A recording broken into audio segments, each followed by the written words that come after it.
Et on en parlait en début de journal, la grosse actualité du jour, c'est le mouvement de protestation des agriculteurs. À Sarreguemines, la FDSEA et les jeunes agriculteurs se sont rassemblés ce matin pour protester.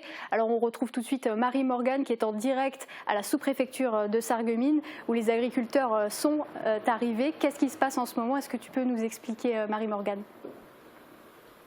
Alors ils ne sont pas encore arrivés, on les attend d'une minute à l'autre. Leur opération a démarré à 2 points ce matin à 10 h. Un premier rassemblement au rond-point de Volflin, un second au même moment à Woustvillers. Au total, c'est une cinquantaine d'agriculteurs, membres de la FDSEA et des jeunes agriculteurs qui se sont réunis.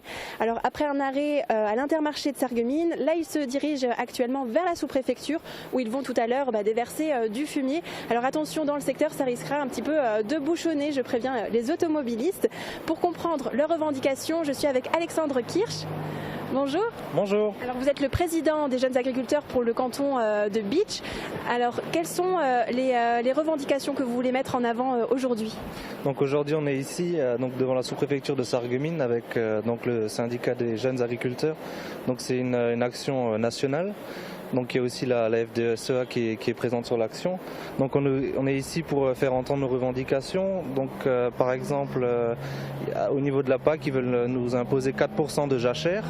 Et donc on nous parle d'un côté qu'il y a eu des personnes qui meurent de faim dans le monde, il y a 800 personnes qui sont en malnutrition, dans 800 millions de personnes en malnutrition dans le monde. Et d'un côté on nous empêche de produire plus, donc ça veut dire de nous laisser 4% de terres qui ne seront pas utilisées pendant une année. Donc on marche un peu sur la tête quoi. Et qu'est-ce qu'on a comme revendication encore? On a aussi, faut savoir, 50% de nos agriculteurs qui ont plus de 55 ans. Et donc il y a bientôt beaucoup d'exploitations à reprendre. Et donc c'est dur pour les jeunes de s'installer avec la vie actuelle, les charges qui ne font que d'augmenter. On nous fait de plus en plus passer pour des pollueurs en nous faisant payer des taxes sur les redevances, des choses comme ça. Et ce qui est encore important, c'est aussi... je sais plus ce que je voulais dire, c'est aussi au niveau de la transmission, des choses comme ça. Et c'est pas la première fois que vous faites une action comme celle-ci. Est-ce que avec les précédentes manifestations, il y a eu déjà des avancées? Il y a très peu d'avancées sur. Donc je sais pas, on est à peu près là une fois dans l'année. On n'est pas là par plaisir. On a autre chose à faire que de venir ici. Mais c'est le seul moyen qu'on a de défendre nos idées.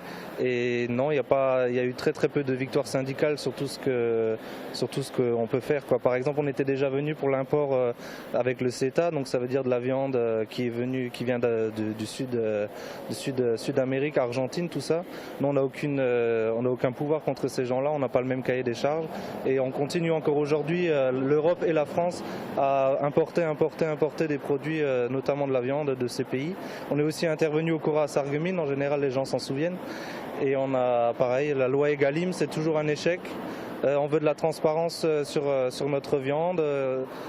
On veut de la transparence et au niveau européen, ils ne tapent pas vraiment dessus. Le consommateur n'est pas vraiment toujours bien informé de ce qu'il a dans l'assiette et au magasin. Donc vous allez pouvoir rencontrer à nouveau la sous-préfète aujourd'hui pour en parler. Alors au total, ce sont près de 200 tracteurs qui se sont rendus à la préfecture de Metz et aussi dans les sous-préfectures de Sarrebourg, Thionville et ici à Sarreguemines. Pendant le convoi de Volflin jusqu'à la sous-préfecture, j'étais en compagnie de Valentin Pétry, un agriculteur de Woustvillers.